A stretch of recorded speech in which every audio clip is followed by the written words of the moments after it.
voices of an assassin whispering the same thing. In the next instance, we meet our main protagonist, Leon, who receives compliments on his good work. Leon kneels and looks up at the voice that compliments him, thanking the respected Sir Dareth Robert. Dareth glares at our hero, as he narrates that he has been told he will be killed by the man standing in front of him tonight. He comments on the fitting performance of the protagonist as the Shadow Chief and commands that it is because of him that the family has been growing in power faster. Leon humbly expresses that he has just been doing what he should have, but in a slight change of tone, Dareth asks him if he thinks the Shadow needs freedom. And following this question, our hero answers that they, Shadows, are not capable of questioning anything that has been commanded to them and are to only follow the orders given to them by their masters. But just then, our hero is startled when Dareth questions why he had acted on his own when he knew of this rule in fact. Leon is taken aback by the extreme pressure and tense situation, as Dareth asks why he hadn't done the brainwashing. He glares at Leon as he kneels before him, wondering how Dareth has come to know of this. We are then enlightened about what brainwashing actually is. It is the method that the Robert family uses to control their assassination organization, Shadow. It is elaborated that they buy or kidnap children and make them work as assassins their entire lives for the sake of the Robert family, engaging in all kinds of wicked activities. And our hero continues to narrate that, simply put, they groom the children into becoming their loyal dogs. However, he coincidentally was able to break free from these chains. Wondering how the man is able to confront him, he asks Dareth how he knows. Dareth then explains that he and the other assassins have two collars. One is for brainwashing, and he snaps his fingers to reveal the second collar. And just then, our hero feels a sudden intense pain in his chest. He bleeds from his mouth and continues to wail in agony and excruciating pain. He grabs hold of his chest firmly and wonders what kind of pain this is, expressing it to be as if his heart is being sawed in half. A dark red aura surrounds Leon as he glares upon the torturer in front of him, and Dareth explains it to be the rage worm. He explains that there is an insect in his body that eats away at his heart upon his command, and this is the worst kind of enchantment that there is, allowing them to look into the emotions of the slave. Leon is startled and dazed in anger as he calls out at the sickening act, and he yells at Dareth, questioning if brainwashing them wasn't enough that they had to feed them rage worms too. Dareth, however, contradicts the fair and righteous comment as he tells himself to be thorough, and he elaborates that there is a saying that every person wears a mask. He continues to tell that his mask just happens to be thicker than others. This is when we get to know about the backstory of our hero.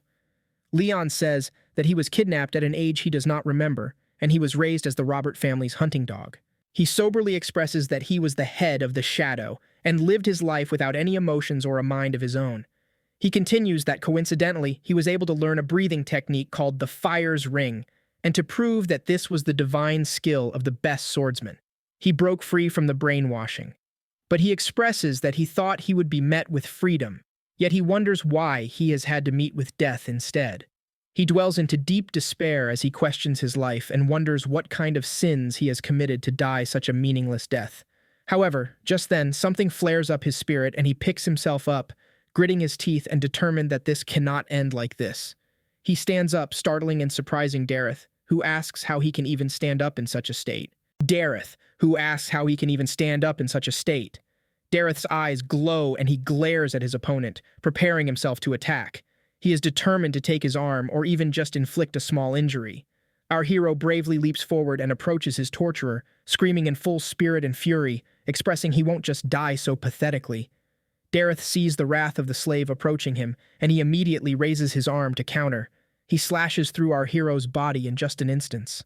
In the blink of an eye, we see our hero's body cut through with a sharp cutting slash, blood sputtering out, and his head rolling over on the ground as his eyes fill with emptiness.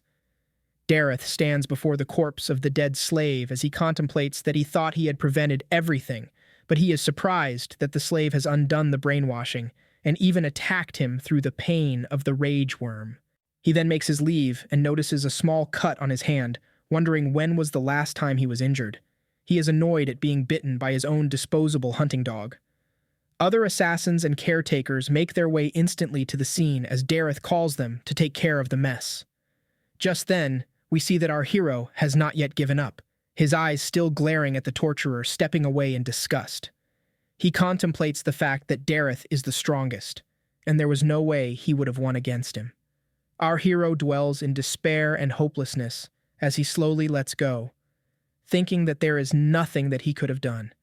But just before he gives up, the realization dawns upon him, and he contemplates his regrets, expressing that he is upset about living a life without a reason, being humiliated and manipulated all his life, and that he cannot complete the fire's ring. He calls out desperately, exclaiming that he does not care if he fights a devil or a god. He wants to get revenge no matter what. That's when a charm starts to glow right beside him. A system window opens up and displays that he has been chosen by rage and his body will now be possessed. But then, the system window turns red, expressing that the body of the vessel has died, and chaotically displays an error on the screen. In a change of setting, we are brought to a sunny and bright field where birds are chirping and the sun shines brightly. A woman's voice holds a toy in her hand as she calls for someone named Sunny to look at her, and a baby's voice echoes as he reaches out his hands at the woman, calling her mama. The woman asks the baby what he thinks the toy is, and the baby mutters the words, "For his baba." The woman is in awe of the child and picks him up, holding him close to her chest, but the baby appears to be somewhat annoyed. The baby expresses that he still cannot get used to this, and the voice of our hero once again narrates, telling us that the woman cuddling him is Sylvia. He continues to tell us that it is still hard to believe, while Sylvia holds him up in the air and playfully asks him to try and say mom. Leon states that it is still hard to believe that he has been reincarnated as a woman's child. With all the memories of his past life as an assassin, he first thought that he had been dreaming and sleeping for the past 100 days, and he did not wake up from a dream no matter how much he slept, so he accepted the fact that he has been reborn. Sylvia holds Leon in her arms as she mentions that the weather is good today, and she wishes for the patriarch to be back home soon so he can give him a handsome name. Rayon gazes over at the woman holding him and points out that she can't keep calling him Sonny forever, but in other news, he also mentions that the patriarch must be busy since he has not shown his face in the past 100 days. He also tells us that he could not figure out too much after reincarnating, but he acknowledges that he has been reborn into a wealthy and renowned family, expressing that it's better to be born into a powerful family than a normal one. And he adds that he needs to get his revenge after all, expressing that the rage and desire for revenge are still prominent in his mind, but still, he gets a hold of himself and acknowledges that he must be patient because he does not know where this is, what the position of this family is, or what kind of situation he is in right now. Adding to his contemplation, he recalls that he was unable to complete the fire's ring in his past life, so he needs to be patient. He was called the best assassin in Robert family's history, and so, in order to enact revenge, he needs to swallow his emotions for as long as it takes. Our baby hero is curious, gazing upon the luxurious mansion, wondering if this family is more than renowned. But just then, his attention is diverted to a panicking voice that calls out to Sylvia, yelling out loud that the patriarch has arrived. When Sylvia is dazed upon hearing that her father is coming, Ron speculates that the patriarch is his grandfather. She exclaims that she needs to prepare for his arrival, but the maid tells her that it is too late, and he is already here. The atmosphere changes, and the room is Sylvia, and the maid both stand in a daze. And Leon experiences this change as he questions the sudden tension in the atmosphere. A voice yells out to make it known that the patriarch is entering, and a gate opens as a man follows through with 2 guards accompanying him. Ron expresses that just the man's existence is overwhelming. A royal gown flutters in the air as the man steps into the room, making our young hero squeak in a baby voice. He speculates and acknowledges the man who has approached him, and Sylvia greets her father in respect. The man has a beard, and he questions if the baby that Sylvia holds is his grandchild. This is when Leon realizes his identity. He points out the golden blonde hair of the man, the flame-like red eyes, and his ice-cold aura. He explains the man to be the zenith of this continent, the northern king of annihilation, Glenn Zykart. Our baby hero appears to be concerned and dazed as the patriarch gazes upon his grandchild and wonders how the hell he got reincarnated into the most powerful family on the continent. Sylvia asks her father if he wants to hold his grandchild. All the while, our baby hero deems such a fate as ironic.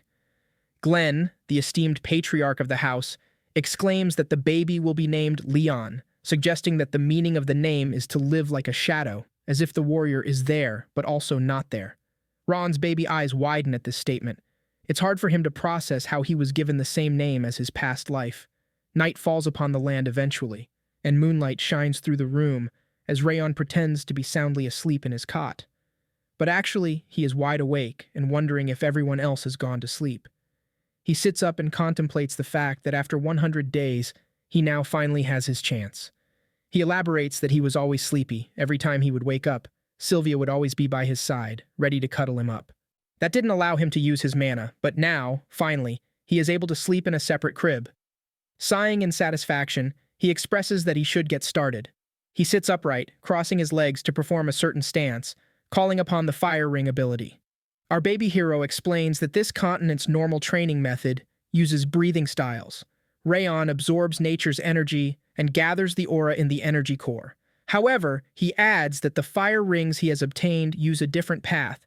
Enlightening us about the workings, he elaborates that when a mage uses his energy, it shapes the heart's ring, growing his overall physical abilities and energy manipulation techniques.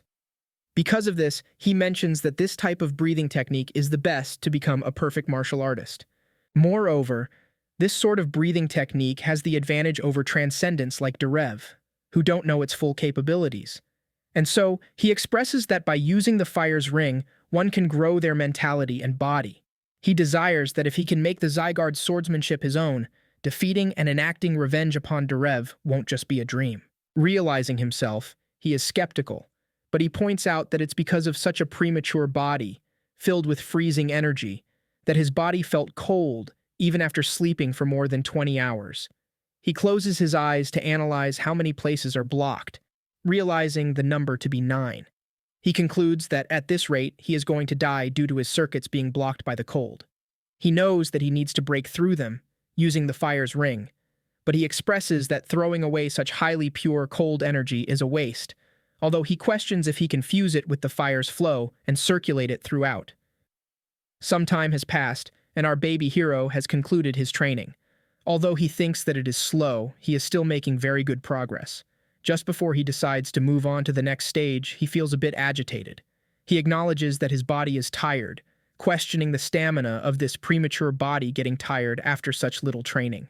But our poor baby can't help it, and he feels the weight of his eyes as he slowly closes them to sleep. Leon has soundly slept in his crib, and this is when Glenn, the patriarch, emerges from the shadows to observe his grandchild. He raises his hand above Leon's head, and small sparkles of energy twinkle around him. Night changes into day, and the sun shines upon the window of the huge and luxurious mansion. The cutest protagonist, Leon, crawls on the floor muttering nonsense, and Sylvia follows him throughout, encouraging him to crawl a little more while playfully squealing in joy. But Leon seems to be distressed and annoyed, expressing that playing with Sylvia is a pain. I mean, our dude has the mind of an adult, and playing and pretending to be a baby like this makes him want to kill himself. Sylvia, however, cannot have enough of cuddling with her child, as she fiddles with him and calls him playful names. All the while, our poor hero gets more and more annoyed, exclaiming that enduring the cold energy is better than this. This goes on when suddenly Sylvia is called upon by a strange voice, and her attention is diverted towards the man who calls for her. Her face immediately lights up as she turns to face the source of the voice and calls the person the Saint. The Saint takes a slight bow to pay his respects to the lady, but requests her to simply address him as Sir. Leon's eyes widen upon seeing the man. He wonders if the person in front of him is someone called the Saint of the Rags. And enlightening us with more background upon the characters, our hero once again narrates that the Saint has divine power, medical techniques, and skills that can reach the ends of the world. However, he adds that although the man is the most famous physician, no one can see him due to his wanderlust. Coming up close, the Saint gazes upon the baby, expressing that he came to see Sylvia after hearing about his birth, and he picks up Rayon to gaze upon him closely. He compliments the red eyes and the blonde hair of the baby that he inherited straight from his beautiful mother. He then asks the name of the child, and at first Sylvia hesitates to answer, but she says that the name of the child is Rayon. The Saint is taken aback, questioning if they named the child while knowing that it means shadow. Sylvia hesitantly agrees with the speculation, and the Saint follows up with disappointment, not understanding what Glenn was thinking before naming the child. Ron observes his expressions as he notices that the two are being quite casual with each other. In his past life, he had heard rumors of the Northern King of Annihilation being friends with the Saint of Rags, and it seems to be true. Nevertheless, the Saint holds our baby hero firmly as he smiles in joy, wanting to have a closer look. He then places his hand over the baby's body, and a strange energy flows and glimmers over our hero. The Saint notices that there is something wrong, as is apparent by his facial expressions. Sylvia also notices this and asks the Saint about it, and the man tells her that the baby has the bitter cold curse. He gives back the baby for Sylvia to hold, as he continues to elaborate that the baby's energy circuit has been blocked off by ice energy. If they treat him concurrently before his future checkups, he will not die. However, he also lets Sylvia know of the sorrowful fate, that the baby will not live for a long time if he is left untreated. Sylvia's eyes widen in shock, and her voice starts to shake as she states that the Saint is lying. She does not believe this to be true, and just as the Saint tells her about writing a prescription to start the treatment, a voice calls out to interrupt him. The voice belongs to a maid, who rushes forward to the Saint to tell him that the Patriarch is looking for him. The Saint lets her off, telling her that he will be there with the Patriarch once he is done with the conversation, but the maid insists that the Patriarch wants to see him right now. Accepting the call, the Saint hesitantly takes his leave, expressing that the Patriarch cannot get his timing right. Observing the situation, Rayon thinks that knowing about the disease does not change anything, because as long as he can complete the fire ring on time, such a curse won't be an issue. This is when a teardrop falls onto his face, making him halt in his thoughts. Our baby hero gazes upon the crying face of Sylvia, who still believes it to be a lie. She sniffles and expresses that she cannot lose her child like this, and she refuses to accept that he is dying. Sniffling and silent tears turn into wails and screams of agonizing pain as Sylvia falls to the floor, firmly holding her baby. She promises that she is going to make it better, no matter the cost. She is still in denial that her child is sick with a deadly disease. Ron's eyes widen and his heart skips a beat. He wonders what this emotion is, and he expresses that his heart is aching. He sees himself observing the poor woman, telling himself that he does not wish to see this. Among the wails and the screams, Sylvia suddenly stops crying when her baby's hand touches her face to wipe off the tears. She gazes upon her baby closely with her eyes full of shock, and Rayon reaches for her in an attempt to call for her until he manages to mutter the word "mommy." Meanwhile, Glenn was busy engaging in a conversation with the Saint when suddenly a commotion rises from the other room, diverting their attention. The voices of the maid yell and call for Lady Sylvia to stop, and Glenn questions what the ruckus is all about. The maid follows after Sylvia as the yelling continues, and she warns her that the Patriarch is inside the room. The door breaks open, and Sylvia barges into the room despite the maid's best efforts. She glares at the Patriarch while she huffs and puffs to catch her breath. The red eyes of the Patriarch, Glenn, glare at his daughter as he confronts her about the reason for this ruckus. He mentions the rude and unsightly behavior, demanding a suitable answer, but he stops mid-sentence when he sees his daughter kneeling before him on the floor with tears in her eyes, begging him to save her child. Starting right off where we left, Sylvia is seen begging the Patriarch to save her child. However, the Patriarch does not seem to be bothered as he sips away on his tea. Being persistent as she is, Sylvia exclaims that the Patriarch is well aware of the child's state and how much the child means to her. She repeatedly asks him to save him, but adding to the bleak and tense atmosphere, the Patriarch coldly questions why he would want to save someone who cannot contribute to the family. He expresses that the child is an example of how difficult a martial artist's life is. Sylvia continues to persuade the Patriarch as she mentions the child to be his grandson, but he is not fazed.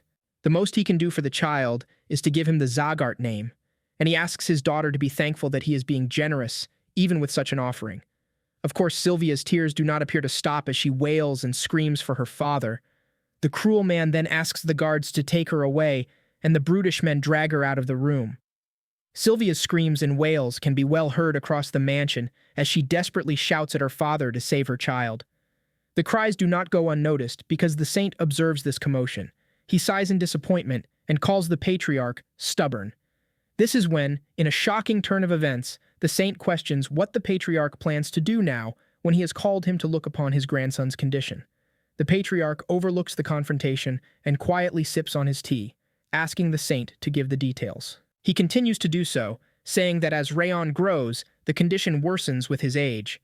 But he emphasizes that thanks to the patriarch's aura pushing out some of the cold air, he will be fine for a bit. However, the unforeseen situation dawns upon the patriarch as it is made known that his grandson will not be able to become a martial artist. Following the patriarch's strange dilemma and behavior, the saint asks why he has named the child Shadow, expressing that there are many names that he could have chosen from. Interestingly, the patriarch mentions that the name, Leon, does not just mean shadow. He continues to enlighten the saint as he mentions that 1,000 years ago, it had another meaning too. At the break of dawn, as the sun shines down, we are brought into the setting of the mansion as Sylvia holds down a spoon with some medicine. She encourages Rayon to gulp down the medicine provided by the saint. Anticipating a speedy recovery, the maid and Sylvia both close their eyes, wishing the baby to be healed. They open their eyes at the sound of the baby squealing and reaching out his hand for his mother. Sylvia celebrates in joy along with the maid, Helen, happy that her son is healing and enduring. Helen agrees with the lady as she also adds that he must have understood their intentions. Holding her son firmly in her arms, Sylvia draws Ron closer as he contemplates feeling better. He notices the medicine to be the fire attribute medicine, which is creating warm air to push out the cold air from his mana circuits. Satisfied with the results of the medicine, Sylvia encourages and playfully asks if her son understands her intentions. Our baby hero nervously and hesitantly accepts taking in more medicine. Fast-forwarding a couple of years, we are brought to a setting where our baby hero has grown. He narrates to fill in the gaps for us. Ron says that he started training after taking the medicine, and after achieving a groundbreaking first fire ring, 2 more years of training have passed. All grown up, our baby hero is not so baby anymore, and he expresses the same emotion as he continues to narrate his daily routine from the last 2 years. After playing with Sylvia and Helen around nap time and midnight, he would always train. Even more time has passed since the start of his training, and now our hero is 5 years old. We see a grown-up Ran sitting upright on his bed as he smiles in satisfaction, and a system window appears in front of him showing his achievements at such a young age. The window highlights that he has now finally achieved the 2nd Ring of Fire. By this time, it is revealed that Rayon has managed to create the 2-star Ring of Fire. Leon observes and gazes upon the message window as he contemplates the factors of the 2-star Ring of Fire. He elaborates that at this stage, the flames revolve in cross-formation, and his energy observation gets more sensitive.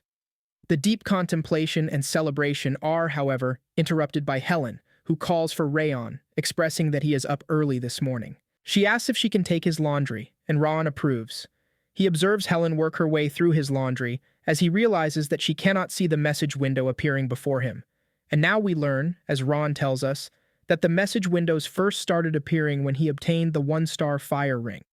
In a flashback, our hero narrates that he did not know what it was at first, but he soon realized it to be a comfortable status window that lets him check all his stats.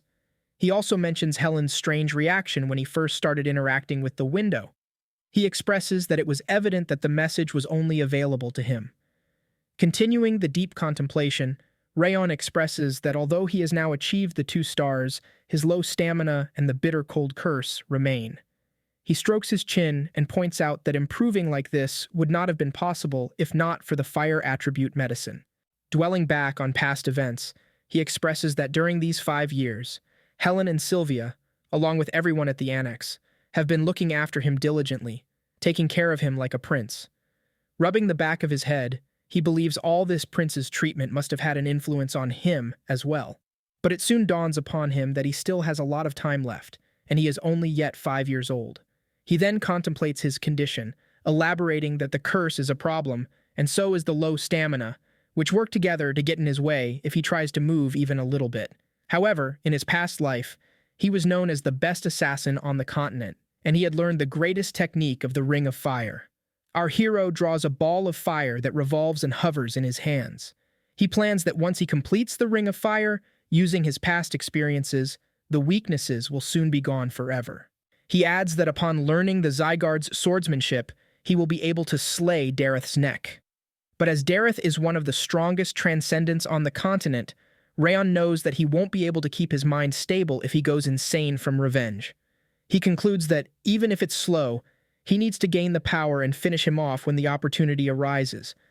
Just as our hero determines to train even harder, a voice calls at him, acknowledging that he is awake. He turns his attention towards the voice and finds his mother, reminding him that they have to go somewhere today and asking him to get changed so they can leave. Raon looks out the window and elaborates that the powers that maintain the balance of the continent are called the 5 demons and 6 emperors. As a cart travels across the stone road, our hero continues to explain that of those powers, he has been born into the Zygarde family, which belongs to the 6 emperors. He adds that the emperors demonstrate a positive influence, while the demons threaten the peace of the continent. He also explains that there are several other powers outside of these, and so there happens to be a judgment ceremony to determine if these powers are good or bad. The cart falls into the gates of an annex, as Rayon expresses that today is the Zygarde family's judgment ceremony. The gossiping mouths of the families that have already arrived at the ceremony echo throughout the hall as they chat and engage in meaningless conversation. The gossiping continues as they call out to other families and their sons. Just when there is talk about Sylvia and her son, it is seen that Sylvia walks into the hall with Rayon holding her hand. The chatter in the hall rises as they call Sylvia an outcast. The cold faces of the families in the hall glare upon Sylvia as she walks in and observes the cutting eyes of the families that stand before her. As Raon walks along with his mother into the hall, the chatter continues, and they point out at Raon, gossiping about his height and the rumors of him being sick being true. There is refusal and denial in the words that cut through Sylvia's skin. She hears people questioning why the outcast son is participating in the judgment ceremony. The people express their hatred as they exclaim that they did not want to see the two, for it drops the ceremony's standards. Raon notices the harsh words of the families from the direct line. He questions if there are some kinds of circumstances behind the words, but he immediately gets a hold of himself. He expresses that he does not care if they are talking ill of him. However, he is startled to hear the words of people calling his mother, Sylvia, shameless. Hardening his facial expressions, Rayon expresses anger and is infuriated at the harsh words being thrown at his mother. He quickly snaps back into reality when Sylvia calls for him. She tells him that it's okay and asks him to just look at his mom. Our hero bravely accepts and moves forward with his mother, and just then, a voice yells out to make it known that the patriarch is entering. He contemplates the long time since he has seen his grandfather, as our hero gazes upon the shiny attire that the patriarch holds as he walks up to his throne. The powerful presence of the patriarch is known, as he sits on the throne and the announcer yells out his name. Glenn acknowledges that everyone has arrived at the ceremony, and Rayon glares upon what is to happen next. The patriarch's hand swishes, and a giant sword appears before the people in the hall. Ron is taken aback in nervousness as he questions if it is the Sword of Judgment, and then the heavy voice of the patriarch calls out for the judgment ceremony to begin. Glenn Zygarde has made the judgment sword appear in front of the audience for the judgment ceremony, which our hero explains that upon placing one's hand on the stone sword, the sword determines the mana ability that they possess. Glenn glances upon the audience when the announcer calls for the name of Burn Zygarde to begin the ceremony. Burn sits up enthusiastically at his call to be acknowledged. Leon observes Burn approach the stone sword, and he explains that from the age of 4, the skull of the child begins to close up, and from then on, the child's mana ability remains stagnant. Loud and shining energy flares up around the hall atmosphere as Burn holds his hand upon the stone sword. Raon adds that this place is where the judgment ceremony takes place to determine the kid's mana ability. Green energy illuminates the hall, and applause follows as the audience discusses and judges the light that is being emitted. They conclude it to be the wind ability of great quality and applaud the boy. The patriarch also commends the great ability, commenting it to be an attribute well suited for a swordsman and encouraging the child to channel the wind forth. Next up, a boy from the vassal family of Runan is announced to come forward, and he sits up to acknowledge his call. Observing and judging the different patterns and interactions, Ron concludes and explains that how far the light travels indicates the mana's purity, while the mana's attribute is determined by the sword's tip. He elaborates that this is how the Zygarde family determines their talent. He also observes the cheering and enthusiasm among the families as they applaud Runan for his ability, commending his family name, and comparing him with Burn. Rayon notices that these people value their talent just as much as they value their life, and so, he guesses that he won't be able to display good results. Although the Ring of Fire is on the 2-star levels, his mana circuits still have a lot of cold on them. But truth be told, such things don't really matter to our boy. Just in time, the announcer lastly calls for our hero, and he feels the intense glares and sights of disgust that the families portray at him. The patriarch joins this sentiment, and Rayon is called forward. Sylvia smiles and calls for her son to proceed, and Rayon obeys. He knows that he does not anticipate extraordinary results. He just needs to find a mana attribute that best suits this body. Sylvia guides Rayon as she tells him to do the same as the other kids, and Rayon listens. He steps forward and sighs nervously before placing his palm on the stone sword. Surprisingly, a loud golden light is emitted through the stone sword, and our hero's eyes widen at this sight. He wonders what this light represents. The light blinds his vision, and he instead sees a sight of a man standing in front of him with demonic creatures observing from the side. He questions what all of this means. Demonic creatures glare viciously over the man standing in front of them, and Rayon sits behind for cover as he witnesses this strange phenomenon. He wonders who the man is that stands in front of him, and before he could muster another thought, the man holds up a shiny sword that glows brightly, illuminates the sky. The man swings the sword with full force as he grips the handle firmly, and the sword strikes through the demonic creatures that approach him while wailing in agony. A loud blast follows right after, and Rayon snaps back into reality to acknowledge the task at hand, the stone sword. Just as he glances over at the sword, he is taken aback to find out that the light that emitted has not even made it to the halfway mark. Laughter and hysteria follow right after, as the families taunt Rayon for his light reaching such a low point, not to mention that it doesn't even have a color. The patriarch remains silent, observing the unfortunate outcome of his grandson's ability. Sylvia approaches Rayon to comfort her son and reassure him that he has done his best, but the harsh words of the families cut like blades as they walk through the shame. They question if Rayon is truly a descendant of the Zygarde family and taunt him, suggesting that he might have only inherited the red eyes and blonde hair. The patriarch observes the humiliating commotion and calls out for the laughter and hysteria to stop. Naturally, the people immediately quiet down in fear of the patriarch's heavy voice. He calls off the ceremony and asks the families to return. One by one, all the families leave with their capable children, feeling proud. And shortly after, everyone leaves as the doors close shut behind them.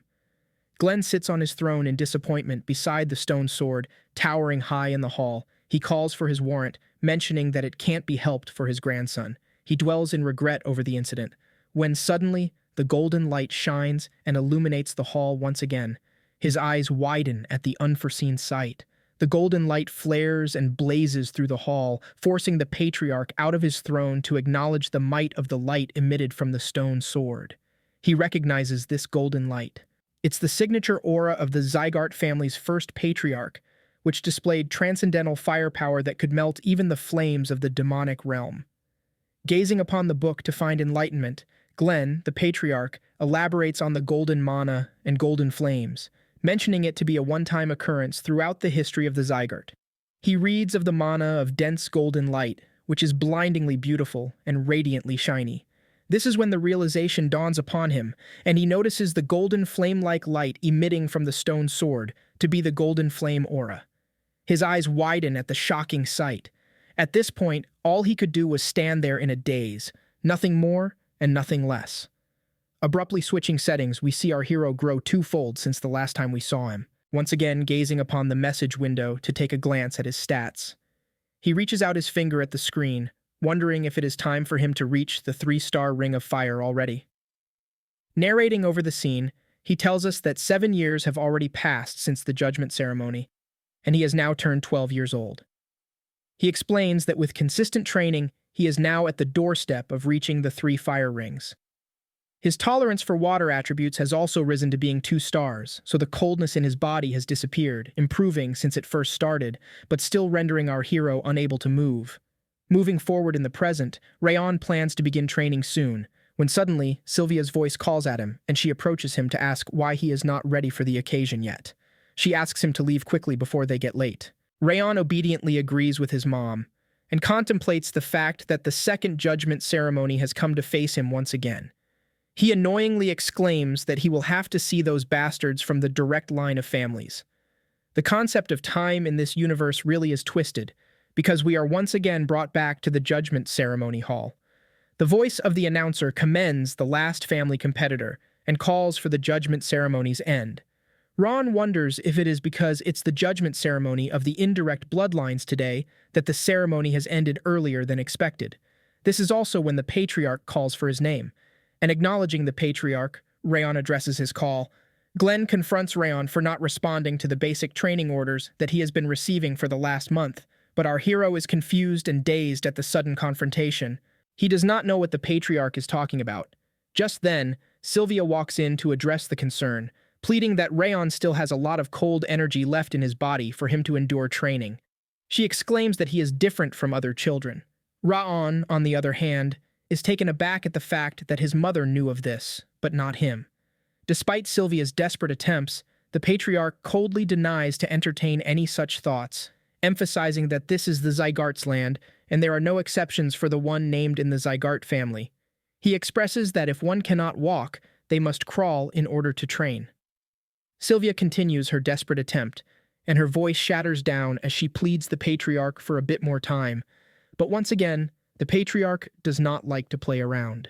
He confronts and questions her if she will leave the family once again with the child. She is startled and forced to stand in a daze as the patriarch enforces that this is the Zygarde land, and she must live according to their ways. He warns her that if she does not wish to comply, she is free to leave right this moment, falling into deep despair and regret. She recalls all of her past mistakes. All the while, she hears the harsh words of the people taunting her and calling her names, claiming that she will run away again, but this time she won't have any more energy cores to destroy. The words cut through her skin and she is shattered when the people shame her for being from the direct bloodline. Observing his mother's expressions, Ron understands why she gets treated so harshly. It is because she had abandoned the family once before. He explains that Sylvia has had traces of learning martial arts, but no mana energy. He tells us that after breaking her own mana circuits and energy core, she had left to marry his father, who had died while she was still pregnant, leaving her no choice but to return to her family.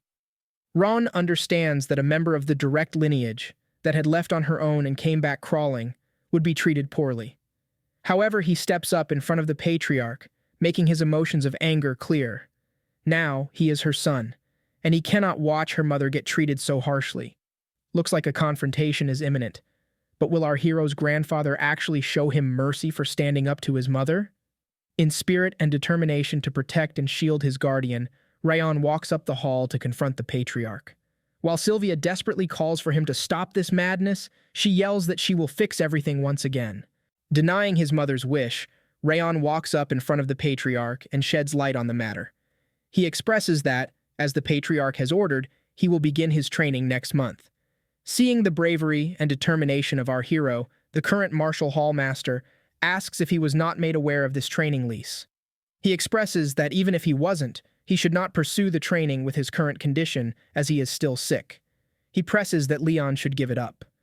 The show of bravery does not end here, as Ron is persistent and tells the martial hall master that it is okay, and he wants to live up to the Zygarde name. Upon hearing this news, Glenn, the patriarch, viciously glares at Rayon for claiming such a difficult feat, and he questions if Rayon understands the weight those words carry. The intense pressure of the patriarch's aura courses through Rayon's body, and he feels the immense force of the patriarch's ability. He is taken aback and startled, as is apparent by a small spatter of blood that drops on the floor. Rayon's eyes widen as he firmly tightens his fist. He concerns and points out that just the patriarch's glare can do so much, elaborating that the feeling is as if his heart is being crushed by the immense force of the aura. He concludes that the patriarch is much stronger than Robert, and he asks himself if this is the true power of the King of Annihilation. Helen and Sylvia rush to his aid, and they comfort the distressed hero as the martial hallmaster joins them. He encourages the patriarch to calm down, exclaiming that Rayon is just a child. But this does not stop the patriarch's deathly glare and aura. Instead, it intensifies, and both Sylvia and the martial hallmaster stand down immediately in nervousness. Sylvia cannot see her son being pressed on like this, and she immediately hugs him to protect him while screaming for her father to stop, pleading that Rayon is not in the condition to train so intensely with his current state. Observing and witnessing this intense situation, our hero deepens into thought as he narrates that he was an assassin in his past, someone who lived in the shadows. And reminiscing about his past life, he continues to tell that he was always closer to death than life, and he never stepped out of darkness. Feeling a push from behind, Raon exclaims and addresses his new self. He will no longer do the same. He will no longer hide in the darkness. Our young hero meets the eye of his former self in his past, pushing and encouraging him to move forward. Young Leon gazes upon his past self, exclaiming that he will no longer live as the assassin. He grits his teeth and flares up in anger, and moving forward at the patriarch, he continues to make a point that he will now live as Leon Sieghart, and will bring back Sylvia her original position in the family.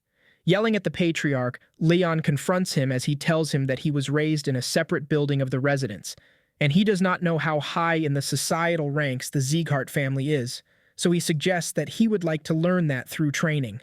Sweat trickles down his face, but his intentions are pure and strong. He recalls the joyful times and happy instances he experienced with Sylvia and Helen, determined that he will protect her and make sure to regain the smiles and joy of all the people that are precious to him. Glenn questions if the young boy wishes to judge the Sieghart family's standards through training, and gathering up all the strength he has left, Rayon stutters and shakingly tells that he does not have any other choice.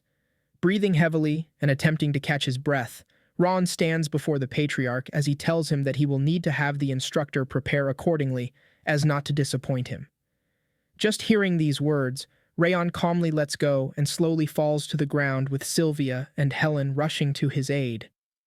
Fallen on the ground, as our hero slowly loses consciousness, he contemplates that in his past life he was an assassin, but now he is someone that has learned a legend of the continent, the Fire's Ring, and so he concludes that by utilizing both these abilities, becoming a prominent member of this family is not impossible for him.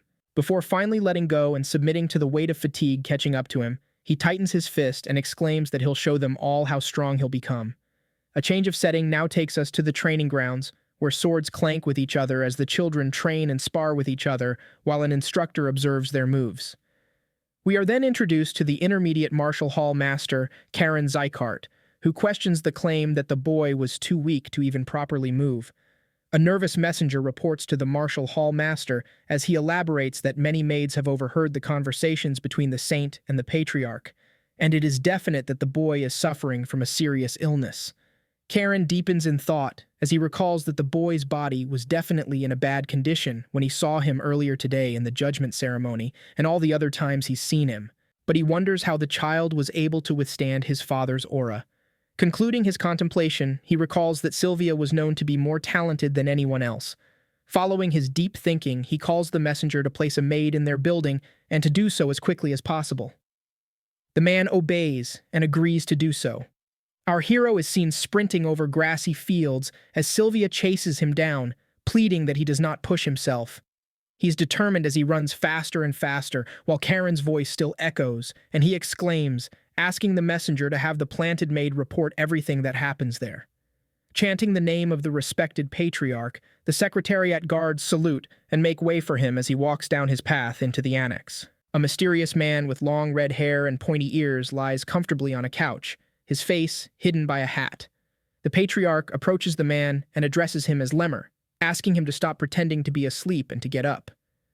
Lemmer sits up immediately at this call and commands that the patriarch really is amazing. This is when we are introduced to the brilliant sword, Lemmer Diaz. He elaborates that the patriarch is the only one his sleeping techniques don't work on. Glenn expresses concern that Lemmer, as the head instructor, is wasting his time on such nonsense while all the other instructors are working hard. Lemmer answers this concern by playfully telling him that they are only following his orders and are working with their bodies while he works with his head. The patriarch exclaims that Lemmer has not matured even after 50 years, but Lemmer laughs it off, stating that people don't really change, and besides, he is an elf anyway. Observing the patriarch's concerned look, he asks if he is here to talk about his grandson too, and he adds that Sylvia had come too. This surprises the patriarch, and he explains that she asked him to make sure that Rayon does not get hurt. Lemmer stands up to face the patriarch as he elaborates that if he is here to ask him the same, he is wasting his time. He elaborates that Glenn himself had expressed that he won't interfere in the 5th training hall. Following this rant, Lemmer presses with a heavy tone that he won't make any exceptions for his grandson either, and the patriarch surprisingly agrees to this, which shakes up Lemmer, who expected a different response. Glenn stands firm as he asks Lemmer not to lessen the intensity of the training, stating that he does not want any weaklings. Taken aback, Lemmer gasps and covers his mouth to express the sheer shock that the patriarch has put him through just as the realization dawns upon him. He bursts out in awe and flutters, stating that the patriarch must love his grandson very much and is projecting that love onto him, which he could not give to Sylvia. This angers and infuriates Glenn, and he exclaims that if he was not his veteran friend, his head would be rolling off the floor. Adding on, Glenn asks Lemmer not to go easy and to fail all those who are unworthy so that only the worthy ones can receive his training. Lemmer agrees with this claim and expresses that he will do as he wishes. Concluding their conversation, the patriarch asks for his leave and steps away as Lemmer enthusiastically sees him off. After the patriarch has left, Lemmer dwells and wonders what Rayon is like as he stands across his table and thinks of different training regimes. The message window appears once again to showcase our hero's now updated abilities and stats, highlighting that he has now achieved the 3rd Ring of Fire. Our hero is a sight for sore eyes, and we see him once again as he interacts with the message window. He smiles to contemplate his achievement and expresses that the 3-star rings really do feel different. He explains that his sensitivity has increased, and his mind feels a lot clearer.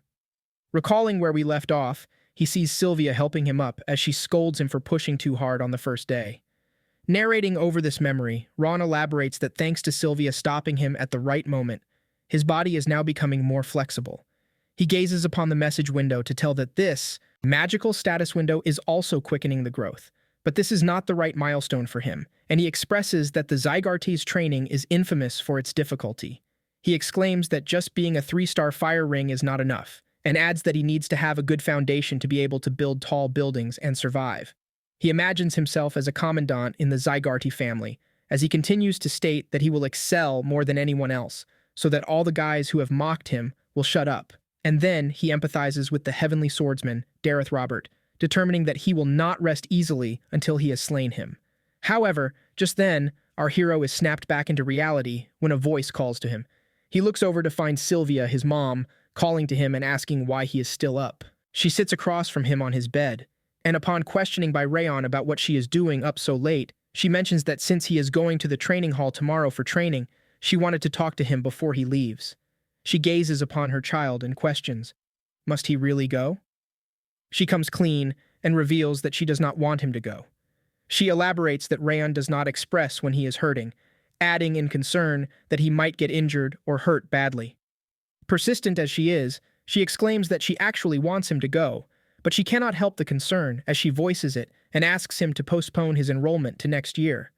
But Sylvia is taken aback when Ron blatantly refuses and denies this request made by his mom. And recalling all the bad and humiliating moments, he elaborates that he cannot stand it when everyone from the direct or indirect bloodlines, or even when the workers from their annex see her, their eyes fill up with disgust. He exclaims that he can't stand it at all. Sylvia is speechless at this digression, but Rayon continues to comfort his mother as he elaborates that he believes that she will be treated better if he does well in training. Nevertheless, she smiles, and she fidgets and plays with her fingers before she nervously states that she is sure Rayon had thought it was strange why they live separately and why people talk badly about them. She recalls her memory to explain that she fell in love with his father, coincidentally, when she was on a mission, but it was difficult for her to be with him since he was just a knight, and she narrates that she shut down her monochores and left the family. She also tells Rayon that he actually has a sister named Sia, who is 10 years older than him. She recalls and tells that they were living peacefully when Eden's executive ambushed them, and amidst the battle, she expresses that Rayon's father was not that powerful, and unfortunately, she was pregnant with him at the time, and soberly expressing, she tells that there was nothing they could do against them. However, she adds that his father had hired guards without her knowledge, but she regretfully informs that they arrived at the scene too late because by then, his father and sister were already dead. She concludes the story, elaborating that this is why she came back to the family, not knowing what to do and why the family treats them like sinners. Adding on, she tells him that she really could not say anything against it. Rayon thinks about this whole situation and deems his mother selfish. Elaborating, he tells that she threw away her responsibilities in the name of love and came back crawling to be saved. He expresses that he now understands why the family treats her so coldly. However, emotions take over our hero, and he states that she is the one who gave him a new life and showed him affection for the first time. And he makes a point that even if everyone else calls her selfish, to him, she is the only mother he has had in both lives. Rayon then asks Sylvia if she regrets it, if she wants to go back to the time before she left the family, but she denies. And she explains that she used to feel invisible in the family before, but she felt like a real person when she finally left. And she expresses that it is enough for her, being happy then and being happy now. Continuing the heartfelt conversation, she apologizes to Rayon for being such a terrible mother, but she is interrupted by Rayon, who states it to be fine. He addresses his mother and tells her that he will be fine, so he asks her not to worry. Gazing into each other's eyes for a moment, Ron smiles at his mother while he reminds himself that even if everyone else calls her selfish, she is his only mother, and he can always get his revenge after he helps her regain her position in the family. Mumbling turns into slow tears, and slow tears turn into sobbing as Sylvia wails in front of Rayon, surprising him. He asks her to stop crying, and this mother-son interaction ends here. Rayon sees his mother out of his room as he sighs and expresses that reassuring her was really hard. He then sits on his bed once again as he plans to check the malleability of the Ring of Fire before he can sleep, mentioning that he does not have a lot of time before the training starts. And he sits in a unique stance, performing the technique as blue flames rise and flare up in the room viciously. He notices that the rings spin faster now that they are at level 3, but he wonders what it will be like once they get to the intermediate levels. The flame suddenly blazes violently and bursts out into the air in front of our hero as his eyes widen in shock. The flames speak in a strange voice as it states to have finally come. It rises and rises as our hero glares in anticipation. A giant ball accumulates in front of him as it viciously smiles and elaborates that the time has finally come when his rage has reached him. The blue flame pays his respects to Raph, the second lord of the demon realm, and expresses that he will help Rayon's revenge dreams come true. However, Rayon is surprised and taken aback as he questions this claim, and a message window pops up, telling him that he has unlocked 2 new traits. The rage trait is being activated, but the second one remains entitled. The blue flame continues to rage and blaze as it expresses the offer to our hero, but it is taken aback in shock and stops midway to address the concern. The ball of blue flame questions why there is a child standing before him. Rayon steps away to prepare to engage in battle against the mysterious ball of fire that has suddenly appeared in front of him, and he asks what it is. But the ball of fire seems to be just as confused, and he expresses the same concern to elaborate that the rage that reached him was not an emotion that a kid like Rayon can feel. Upon a second glance, the ball of blue fire's eyes widen as the realization dawns upon him, and it exclaims that it was definitely the child standing before him. The child has been hiding a deep and dark rage within him. Rayon hardens his facial expressions and is skeptical of the ball of fire as it asks him to give away his body and soul to him, and then he will help him get the revenge that he desires. He wonders if the ball of fire is here because of his violent rage against Dareth Robert before he was reborn, but if it is, he expresses that the ball of fire is way too late. Following the skeptical nature and suspicion of the ball of fire, Rayon denies his offer and states that he will get his revenge on his own. This confuses the ball, who anticipated an answer. He floats around Ron's body as Rayon tells him that he will exact revenge on Dareth himself, thinking that he can't get the help of another in such a matter. But the ball of fire does not seem to buy this claim, as he expresses that Ron seems to be misunderstanding something. Smiling widely, the ball rises up once again and states that he is not here to negotiate. The huge ball of fire blazes again, and it viciously glares at our hero to alert him that he has already made his decision. Although the flames catch onto Rayon's body, he immediately notices something strange. The flames are cold. Realizing this could only mean one thing, Ron steps back nervously. The ball of flame flares and rushes forward as it yells that now, all Ron needs to do is give him his body. Ron steps away from the threat as the blue ball of fire approaches him. The fire approaches nearer and nearer. There does not seem to be anything that our hero can do, and the flames finally reach Ron's body as a burst of light illuminates the room.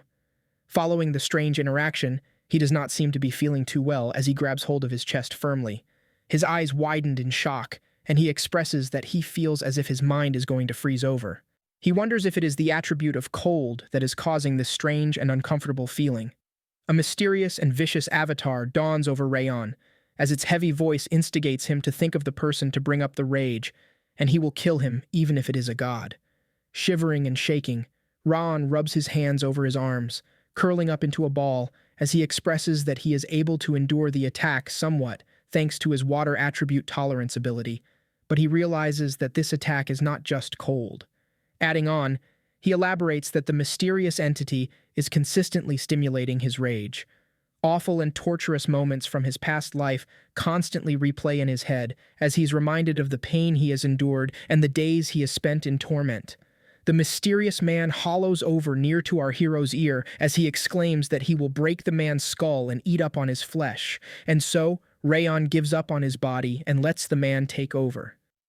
Recalling the joyful moments he has spent with the maids and his mother Sylvia, he worries about what will happen to them if he gives up his body to this strange entity that has appeared so suddenly. He grits his teeth in frustration, determined to not let go so easily, and he exclaims that he cannot let him have his body no matter what happens.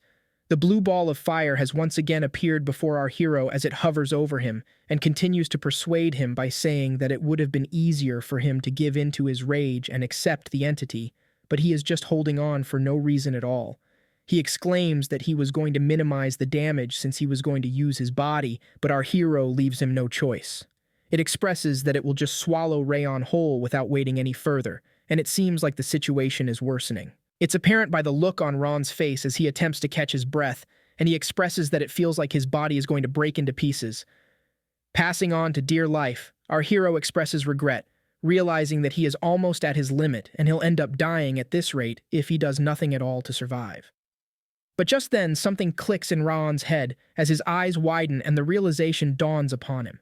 He grips his hands together and grits his teeth to give it his all, elaborating that if he could endure the cold due to his water tolerance attribute, then he might be able to reduce the pain in his body and mind through the ring of fire. Noticing it to be the only option he has left to survive, our hero musters up all his strength to counter the cold, and his move works as the heat from the ring of fire slowly pushes away the cold from Rayon, surprising the ball of blue fire. He groans in frustration, seeing a child push away and counter his attack. He expresses that even if it hasn't been long since he has awakened, a feat like this is impossible. His annoyance is further elevated at the fact that the foe is just a human child. Sweat trickles down Rayon's face as the cold slowly goes away, and the heat of the ring of fire intensifies. He glares at the ball of fire and warns that he will get revenge on his own, without needing to let a ghost use his body. The blue ball of fire is offended by this statement as it rages and blazes violently at our hero. He questions how dare the human child call one of the great demon lords a ghost. Playfully teasing the entity, Rayon asks why he hasn't been able to kill him if he is a lord of the demon realm. He continues to tease and taunt the lord as he states that the lord of the demon realm isn't anything special, and he suggests that he just disappears. Infuriated at this insulting interaction, the ball of fire starts growling at Rayon. Observing and recalling the demon lord's words, Rayon realizes that he is said to have just awakened, which could possibly mean that the ball of a demon lord has yet to restore his full strength. Rayon's deepening thoughts over the strange lord of the demon realm are broken off by a message from the system window that notifies him of special abilities that have been unlocked. Dazing upon the message window in curiosity, he finds his stats to be shown in a number format. At this realization, the lord of the demon realm freaks out, yelling that it is his authority, and he questions why the little boy has it. Our hero asks if the blue ball of fire has anything to do with the sudden change in the format of the message window, and although the ball frowns at first, it affirms that he has made the system, and he annoyingly questions why it is with him. Feeding into his curiosity, Rayon once again asks what kind of system it is, but the demon lord has no interest in revealing anything to him. But he finds himself immediately taken aback and dazed. When Rayon answers his own question to express that it might be for quicker progress, the blue ball of fire blazes in rage and confusion as he wonders how the little boy knows. Rayon, on the other hand, blatantly glares at the spirit in front of him, concluding that he can't even hide his emotions at all. Contemplating over the mysterious workings of the system, our hero mentions that he too had thought it to be strange that his ring of fire ability was more effective than in his past life, but now he realizes that it was because of the system. Filled with rage and frustration, the spirit of the demon lord flares violently as he demands that the little boy gives up his authority and body to him. But just as he continues to press on our hero, he sees a powerful energy blow coming towards him, and he immediately dodges as the attack flows right through its hollow spiritual form. Enraged even more, he asks what the little boy is doing, and Rayon gleefully expresses that he has hit him with mana just in case. Observing the outcome of the attack, he notices that the spirit of the demon lord does not have a physical body, which would mean that aura won't work on him either. And considering the fact that no one else has come rushing in after the ruckus they have caused, it's apparent that he's probably the only one who can see or hear this spirit. Having enough of the little boy taunting and playing with him, the blue ball of fire is fed up and yells at Ron before flowing directly at his wrist. Ron's eyes widen as he flinches at the sudden hostile movement, but he is taken aback again when the blue ball of fire has now turned into a bracelet with ice crystals for beads. And even in the form of a mere bracelet, the Lord of the Demon Realm does not shy away from shit-talking. He exclaims that it hasn't been long since his seal has been undone, but his powers will return soon, and then no one will be able to stop him. He warns that he will stick with Rayon till the day he dies. Our hero is nervous. He expresses the entity to be a leech, but he is afraid of the system going away if he tries to take him off, and he is also concerned about what he might do to Sylvia and Helen. But concluding the interaction, he glares at the bracelet once again, determining that it might be better to keep him close and watch him.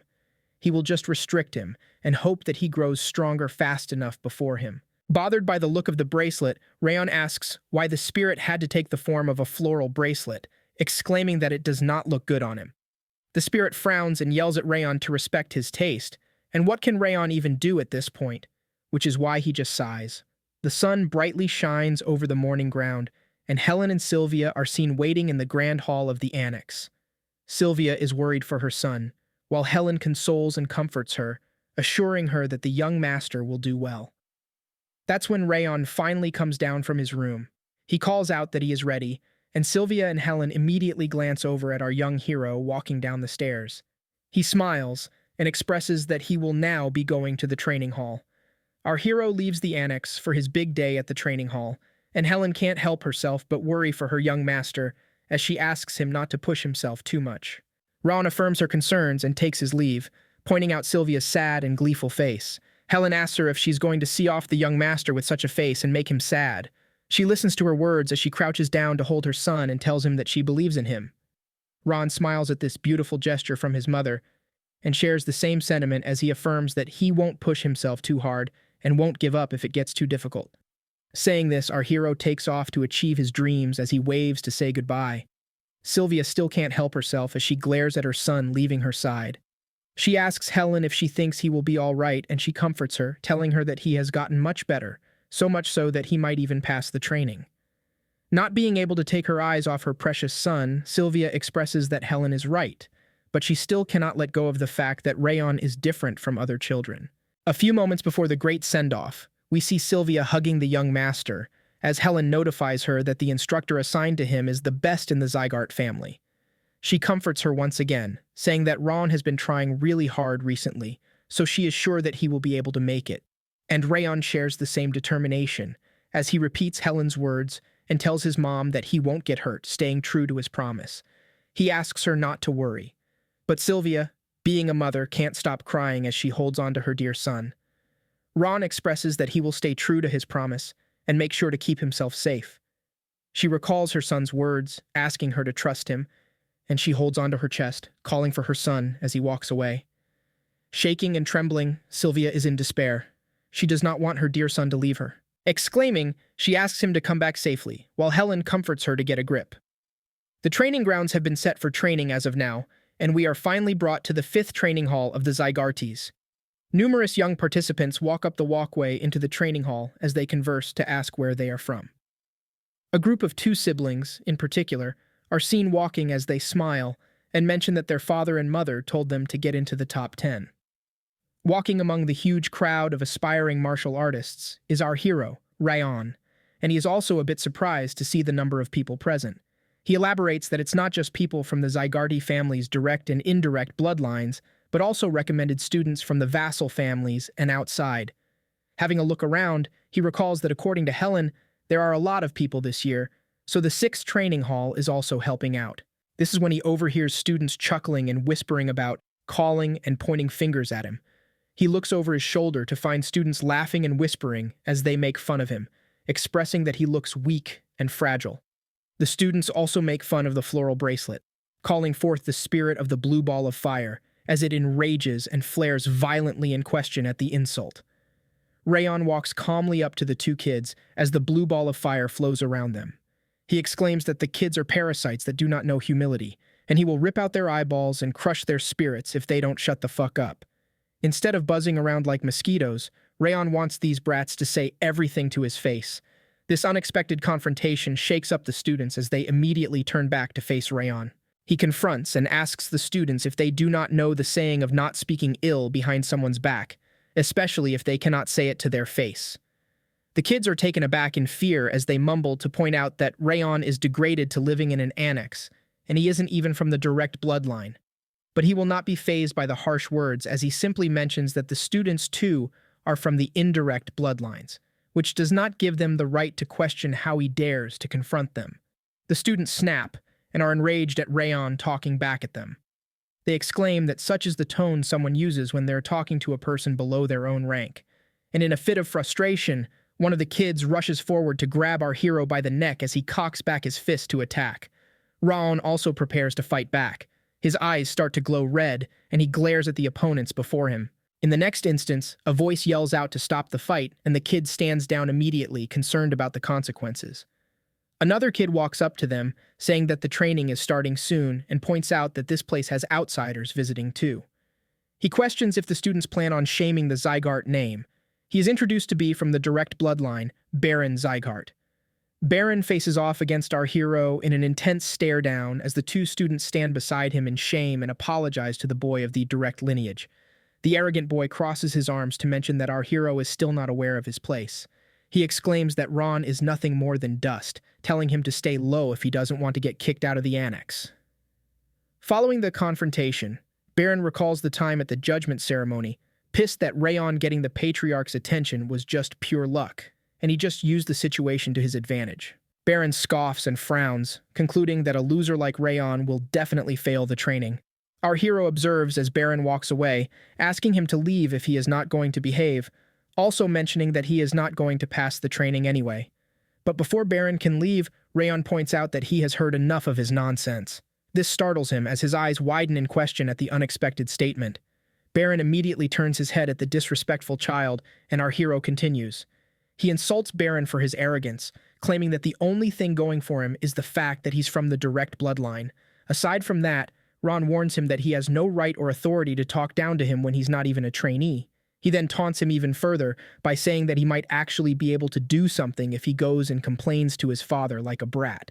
This enrages Baron as he grits his teeth in frustration, and his eyes sharpen at the bastard who has spewed such nonsense.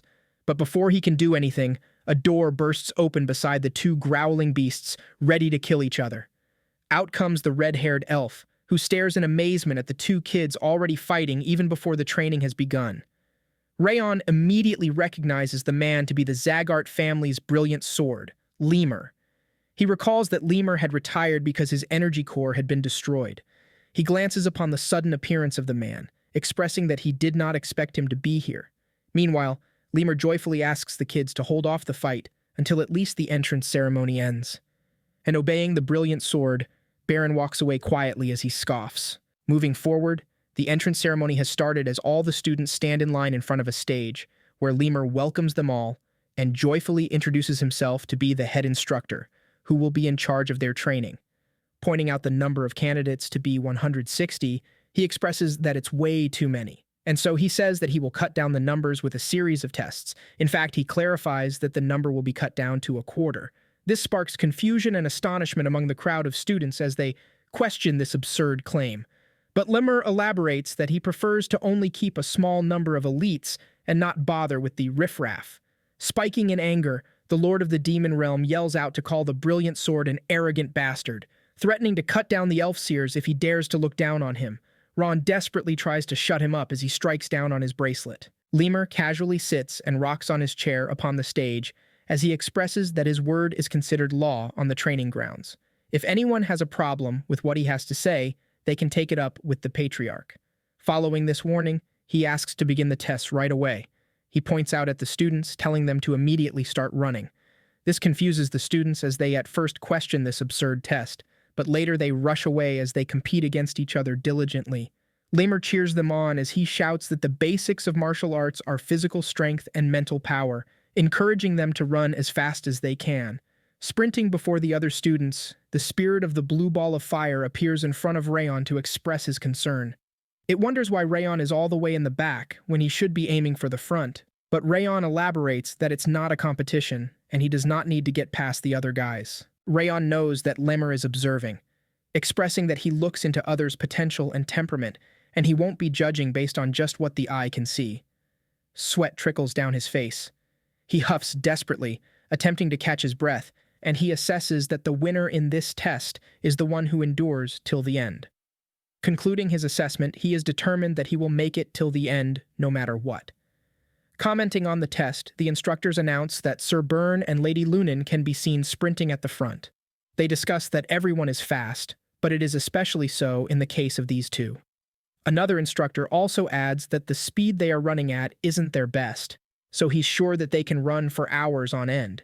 They continue to observe the students as they rush away on the track, as they commend the speed of the leading two to be extraordinary for their age, which means that their future growth will be incredible as well. Turning their attention to our hero, they point out at him among the participants. They comment that he's been in the back all this time, unable to catch up, but they acknowledge that he is sick, which actually makes it impressive that he can run at all. Lemur looks upon the two instructors, observing the race and our hero as they conclude that he is going to fail. But Lemur's expression seems joyfully astonished, as he smiles and elaborates that it's interesting that he has never seen something like this before. Following into deep contemplation, Lemur expresses that the humans whose talents he could not calculate were just the strongest people on the continent, which made it difficult to see the depths of their power. But as far as other people go, he can easily see their potential. For example, he can tell what sort of power Baron and Lunan will hold in their future. However, while pointing out at our boy Rayon, he expresses that he cannot see anything at all. Lemur concludes that this could only mean that Rayon is stronger than him, therefore, he is out of his reach. He strokes his chin in curiousness and smiles as he remarks it to be interesting. The two kids that picked on our hero earlier now run past him as they point out that he had been so arrogant before. But now, he can't even keep up with them at all. Ron is in last place, so the brats guess that he will fail the test soon. Not letting anything get in his way, our boy still continues to sprint and run with all his might, as he suddenly looks up in concern and questions that they're just running, even though it is supposed to be training. In his past life, Raon had to constantly run for his life from starved beasts, which was just a basic part of his training as an assassin. And so he sprouts a wide smile on his face as he comments that this training is far too easy in comparison. The race continues in full spirit as the students rush forward on their way.